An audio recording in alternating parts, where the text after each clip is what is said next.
Leurs portraits sont partout, dans les manifestations, sur les chaînes de télévision et même sur les lieux des massacres. Comme ici, sur le site du Festival Nova, où les visages des otages côtoient ceux des tués. Le traumatisme du 7 octobre, la société israélienne le revit encore et encore à travers ses photos. Ce jour-là, 251 personnes étaient enlevées par le Hamas. Pour Israël, le choc est immense et leur libération devient très vite une priorité. Le gouvernement est occupé à faire la guerre, alors dès le 4 novembre, les familles organisent une première grande mobilisation. Je veux qu'ils connaissent le nom de mon frère, qu'ils fassent tout pour le ramener. Je veux que le monde nous aide, car ce que fait le pays actuellement n'est pas suffisant. Un cri d'alarme qui, quelques semaines plus tard, le 24 novembre, trouve un écho. À la faveur d'une trêve inespérée entre le Hamas et Israël, les premières libérations ont lieu. L'émotion est immense dans tout le pays. Ces images de joie font le tour du monde.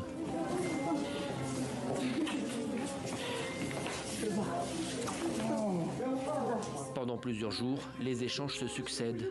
Des dizaines d'otages israéliens retrouvent leurs familles, tout comme de l'autre côté de nombreux prisonniers palestiniens détenus en Israël. Mais le cessez-le-feu ne dure pas. Le 1er décembre, les bombardements et les opérations israéliennes reprennent.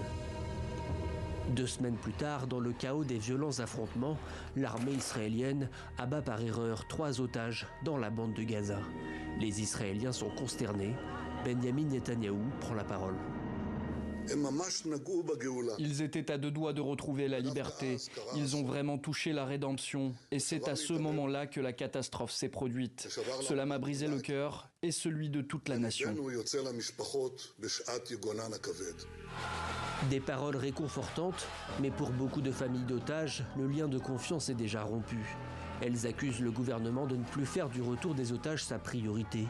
Les mois passent, les critiques s'accentuent et la contestation s'amplifie à mesure que les négociations pour un nouveau cessez-le-feu échouent. Les autorités doivent faire tout ce qu'ils peuvent, payer le prix, mais ils doivent les ramener à la maison. Nous devons conclure un accord. Ils ne survivront pas. À chaque instant qui passe, les otages peuvent mourir. Le temps est effectivement compté. Certains otages sont retrouvés morts et exécutés par leurs geôliers ou tués dans les combats. Le 31 mai, le président américain Joe Biden appelle les 2 parties à accepter un nouveau plan de paix. Mais il n'en sera rien. Il ne reste plus que l'usage de la force. Le 8 juin, l'armée israélienne entre soudainement dans le camp de réfugiés de Nusayrat, en plein cœur de la bande de Gaza. 4 otages sont libérés. L'opération est considérée comme un succès, malgré un terrible bilan humain côté palestinien. Mais sans trêve, le problème reste le même. Le 2 septembre, ce sont les corps de 6 otages qui sont à nouveau retrouvés.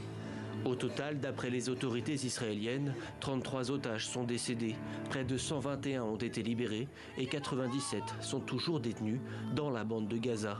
Là, derrière cette clôture, où les familles sont venues crier leur désespoir et leur rêve de pouvoir un jour retrouver leurs proches.